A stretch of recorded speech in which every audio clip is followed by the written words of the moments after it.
When most people hear the word isolation, they picture something dark, a person alone in a room, cut off, forgotten, maybe even broken. Our modern culture paints isolation as dangerous, something to escape from as quickly as possible. We're told that being alone means something's wrong, that if you're pulling away from people, you're somehow failing. But what if that view is incomplete? What if isolation isn't always a problem to fix, but sometimes a path to follow? Think about history's most transformative thinkers. Thoreau at Walden Pond, Einstein developing relativity in his quiet hours, Marie Curie in her laboratory, Virginia Woolf creating in her room of one's own. Even today's most innovative creators often describe periods of deep solitude as essential to their breakthroughs. Psychological research offers us a completely different perspective on isolation. Not as a breakdown, but as a breakthrough, a powerful personal phase where you stop drowning in the noise of the world and finally start hearing yourself. In this exploration, we'll look at isolation through a new lens, beyond the fear and into the transformation. Because here's the truth most people miss. Sometimes, isolation isn't the absence of connection. It's the beginning of the most important connection you'll ever make, the one with yourself. We're not talking about the casual alone time of a canceled Friday night. We're talking about those deeper periods when life seems to pull you away from everything and everyone, and you're not even sure why. Maybe it happens suddenly through a breakup or major life change, or maybe it creeps in slowly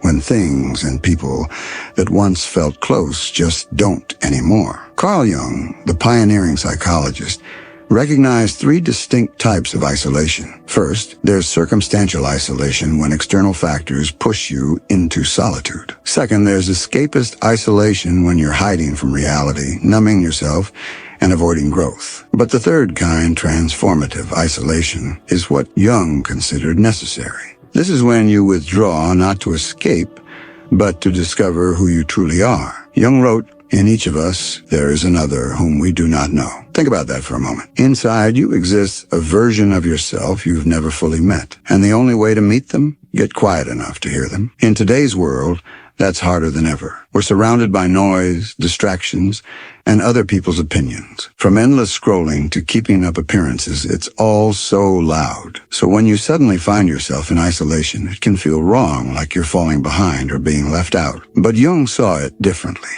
He saw this withdrawal as necessary, not forever, but long enough to hear your own thoughts again, long enough to remember who you are without the noise. Think of it like this. If your life was a radio station, isolation is when all the static clears and you finally tune in to the one voice that matters most, your own. Part 2, the journey inward. Jung called this process individuation, the journey of becoming your truest, most whole self. And a big part of that journey is being alone for a while. Not because you're broken, but because that's when things start to make sense in a way they never did before. You're not trying to impress anyone. You're not playing a role. You're just being. And that's when the real inner work begins. One of the most interesting aspects of Jung's work is his idea of archetypes. Those deep patterns or symbols that exist across cultures and time. When it comes to isolation, the archetype that shows up is the seeker. This figure appears in literature and art throughout history, a person who steps away from society not out of fear, but out of necessity. Think of Thoreau writing, "I went to the woods because I wished to live deliberately." The seeker chooses solitude not to disappear, but to gain insight. Jung believed we all carry this archetype within us. Sometimes that part of us asks for space, not to escape, but to grow. Let's be honest, though, solitude isn't always peaceful. When you're finally alone with yourself, things come up, old fears, unhealed wounds, thoughts you've been avoiding. This is what Jung called the shadow, the aspects of ourselves that we usually try to hide or ignore. And when there's no one else around to distract you, those parts show up. It's uncomfortable, yes, but it's also a gift, because facing your shadow is how healing begins. Jung said people will do anything, no matter how absurd, to avoid facing their own souls. In other words, we grow when we stop running from what's inside us. And isolation, while challenging, creates the space for that kind of deep honesty. You start to see not just your limitations, but your patterns, the stories you've been telling yourself, the beliefs you picked up that don't even belong to you. And slowly, you start letting go of what no longer fits. What's beautiful is this kind of isolation doesn't make you weaker. It actually makes you stronger. It helps you understand your boundaries and your needs. It helps you realize what kind of life you actually want, not just the one you've been told to want. And when you come back from that space, and you will, you return clearer, calmer, more rooted in who you are. That's what Jung meant when he said the self is found in solitude. He didn't mean you should be alone forever or shut the world out. He just meant that every now and then we need to step back, to get quiet, to listen. Because in that stillness, something shifts, something opens. You begin to connect with the part of you that isn't performing, isn't trying to be liked, isn't trying to keep up. Part 3, the dark night of reflection. What happens when isolation doesn't feel empowering or meaningful at all, but dark, confusing, almost unbearable? Philosophers throughout history have described periods of profound inner darkness. Jung didn't use this specific term, but he knew the experience well. He called it a confrontation with the unconscious. This isn't just solitude, it's when the silence starts to echo, when the walls close in, when you're face to face with everything you've buried under distractions. It can look like existential questioning, anxiety, restlessness, or that deep feeling of meaninglessness that appears in the quiet hours. But Jung believed these weren't just symptoms to numb or escape from. He saw them as messages, signaling that something within us is trying to emerge. There is no coming to consciousness without pain, he wrote. That line might sound heavy, but it's also incredibly validating. You're not failing because you feel lost. You're in the middle of something powerful. The psyche isn't punishing you, it's urging you to grow. Jung himself went through this after his professional break with Freud. He entered a period of deep internal chaos. He described having vivid dreams, confronting powerful emotional states, feeling like his very identity was unraveling.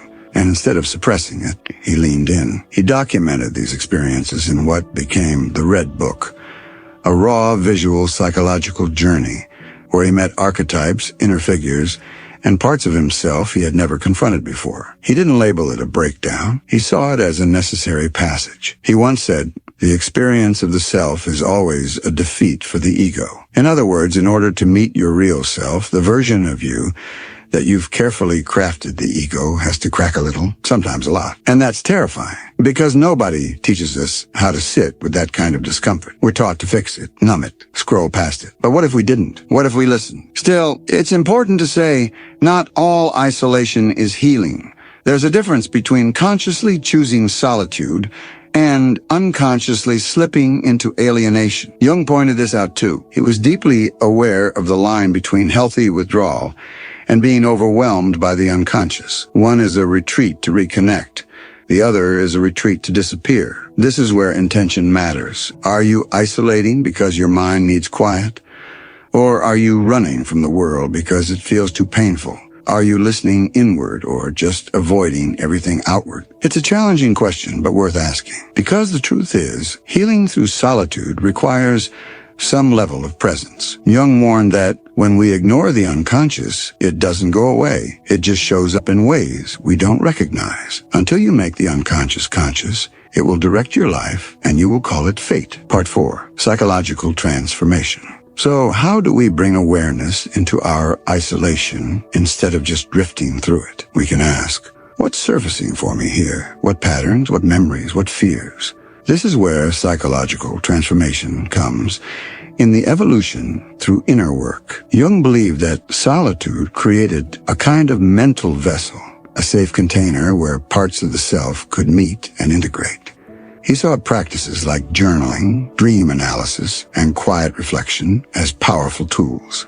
They help you see the imagery of your inner reality. When you're alone, your inner voices get louder. Some of them might be critical, afraid, or angry, but they all carry deep wisdom. Solitude gives them space to speak. Jung believed in honoring dreams, symbols, and imagination, not as mere fantasy, but as messages from the unconscious. He saw them as doorways, guides, parts of yourself that hold a crucial piece of your puzzle. Consider how this process appears in nature. A caterpillar doesn't transform into a butterfly in the open. It creates a chrysalis, a private space where profound change can happen undisturbed. Your periods of isolation might be your own chrysalis, and slowly, through this process, you begin to shift. You begin to notice what's been controlling you unconsciously. Old roles, masks, assumptions. You begin to meet your shadow, your anime or animus, the feminine and masculine aspects within all of us. Your inner wisdom, your true self, meaning whole. All the aspects of you challenging and light. This isn't about becoming someone new. It's about becoming the whole of who you are. This is why Jung distinguished between the self with a lowercase s, meaning the self-concept still driven by ego, with unintegrated aspects still influencing behavior at every turn, and the self with a capital S, meaning the whole of the person in its entirety, having integrated unconscious material to such a degree that they are no longer driven only by ego with the usual reactive patterns. Eventually, isolation begins to shift.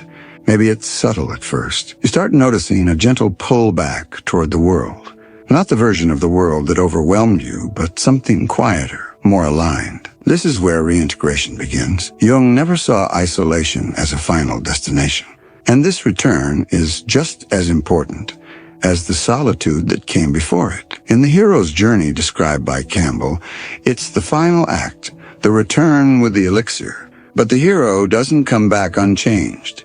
They bring back something, a treasure, a truth, a shift in being. Jung often spoke of individuation as a spiral, not a straight line. We descend into ourselves to meet the unconscious, and then rise again with more awareness, more wholeness. Part 5. The return with insights. The real beauty after that journey of isolation is this. We often become the thing we needed. That's where Jung's idea of the wounded healer comes in. Those who have navigated their own depths often become vessels of understanding for others. They can hold space for struggle without judgment because they've known it. And that doesn't require a professional role. It could be how you show up for a friend, how you speak differently, how you carry your story with wisdom instead of defensiveness. And that's part of transformation too, realizing that your time in the quiet wasn't wasted. That maybe, just maybe, it gave you a language for what others can't name. Jung believed that through working on ourselves, we contribute to the collective. Our personal growth isn't isolated, it's connected. He once said, the greatest and most important problems of life are all fundamentally insoluble. They can never be solved, but only outgrown. In other words, you don't always find answers. Sometimes you become someone bigger than the question. Still, reintegration isn't always smooth. There's this strange feeling when you step back into regular life after a deep inward phase. It can feel disorienting, even isolating in a new way, because now you see things differently. You may crave more depth or feel out of sync with the noise you once tolerated. That's okay. It doesn't mean you're broken. It means you've changed. And some relationships, routines, or ways of thinking might not fit anymore. That's part of the price and the gift of growth. Jung once said, loneliness does not come from being alone, but from being unable to communicate the things that seem important. And that insight resonates deeply, because sometimes, after going through something transformational, you want to share what you've learned, but you don't know how, or people don't understand. That's one of the most challenging parts of transformation, but also one of the most empowering, because it reminds you of the responsibility to stay close to your truth, even if not everyone understands it. Over time, you begin to find others who do understand. Maybe not many, but enough. People who are also walking their own inner paths. That connection, rooted in authenticity, not performance, is one of the most nourishing things in the world. And it couldn't have happened without the solitude first. So maybe isolation isn't the enemy. Maybe it's the teacher we didn't know we needed. It strips away the noise, the roles, the shoulds, until what's left is something raw and real. And yes, that's terrifying. But also, underneath the fear, it's freeing. Because in the end, isolation might just be a doorway, not to despair, but to discovery. Not to exile, but to emergence. You go in to meet yourself and come out carrying pieces of the truth that you didn't know you were missing. So wherever you are on your journey, whether you're deep in the quiet, slowly resurfacing, or already sharing your insights, know that it matters. Your process, your solitude, your return.